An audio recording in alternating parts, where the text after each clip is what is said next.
এবং চামিলি এবং বিএনপির যে শপথ তাদেরকে দ্রুততম সময়ের মধ্যে আইনের আওতায় নিয়ে আসতে হবে।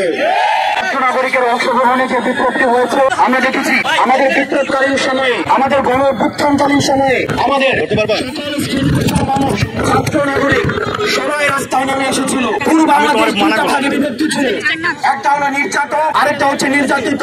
আমরা দেখেছি তখন নির্যাতকের ভূমিকায় ছিল আওয়ামী লীগ, ফ্যাসিজম। আজকে দুর্ভাগ্যের বিষয়, এতদিন আওয়ামী লীগ ক্লকওয়াইজ করাপশন করেছে, ক্লকওয়াইজ চাঁদাবাজি করেছে, ক্লকওয়াইজ টেন্ডারবাজি করেছে, ক্লকওয়াইজ সিন্ডিকেট করেছে।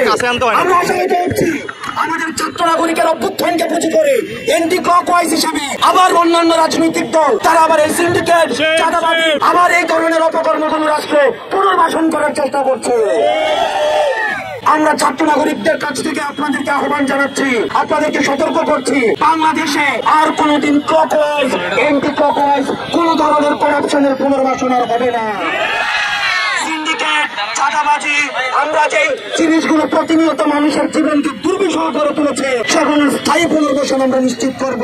আমরা স্থায়ীভাবে যেভাবে ফ্যাসিস্ট সরকারকে আমরা বর্ডার ক্রস করে পাঠিয়েছি, আমরা ঠিক এই চাঁদাবাজ, দুর্নীতিবাজ, সিন্ডিকেট যারা লালন করে পোষণ করে যে কোনো রাজনৈতিক দলের হোক না কেন তাদেরকে আমরা ঠিক সেভাবে আমরা আইনের হাতে সোপর্দ করে দিব। আমরা দেখছি গত কিছুদিন ধরে আন্দোলন পরবর্তী সময়ে বিভিন্ন জায়গায় টোকেন দিয়ে চাঁদাবাজির যে প্রচলনটি আওয়ামী ফ্যাসিজমের সময় ছিল সেটি বন্ধ ছিল। আবার দেখছি এখন বিভিন্ন রাজনৈতিক দলের পৃষ্ঠপোষকতায় বিভিন্ন টেম্পু স্ট্যান্ড, ফেরিঘাটে, কাঁচা বাজারে, রাস্তার মোড়ে, বিভিন্ন ফ্লাইওভারের নিচে আবার বিভিন্ন টোকেন বাণিজ্য শুরু হয়েছে। যারা এই টোকেন বাণিজ্য বিভিন্ন নেতার নামে আপনারা করছেন, বিভিন্ন ব্যানারে ব্যানারে রাস্তাঘাটে আপনারা ছবি তুলিয়ে নেতাকে পিছনে ব্যানার বানিয়ে আপনারা এই টোকেনের টেন্ডার নিয়েছেন, আপনাদেরকে আমরা আইনের হাতে সোপর্দ করব। আমরা স্পষ্ট করে বলতে চাই, গণবিমুখ যে কোনো ধরনের সিদ্ধান্ত এই ছাত্র নাগরিক রুখে দেবে। আপনারা জানবেন আজকে যারা আমাদের স্বাধীন উপরে যে নির্যাতনটি চালিয়েছে, যেভাবে নৃশংস যেভাবে নির্যাতনটি চালিয়েছে সেটি হচ্ছে গণমাধ্যমের মুখকে বন্ধ করে দেওয়ার পায় তারা।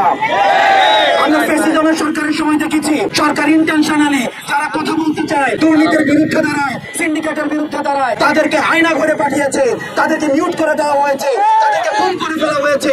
এই ফ্যাসিজমের দূষণ ভিন্ন নামে, বিভিন্ন রাজনৈতিক নামে আবার আমার বন্ধু সাদির উপরে, সাংবাদিক সমিতির সভাপতির উপরে যে ধরনের অতর্কিত হামলা করেছে আমরা সেগুলোকে ফ্যাসিস্ট লিগেসি হিসাবে চিহ্নিত করি এবং সেগুলোর স্থায়ীভাবে পুনরুদ্ঘাটন পর্যন্ত, আমাদের স্থায়ীভাবে সমূলে উৎপাদন না হওয়া পর্যন্ত এই আমাদের আন্দোলন অব্যাহত থাকবে। এবং চামিলি এবং বিএনপির যে শপথ তাদেরকে দ্রুততম সময়ের মধ্যে আইনের আওতায় নিয়ে আসতে হবে।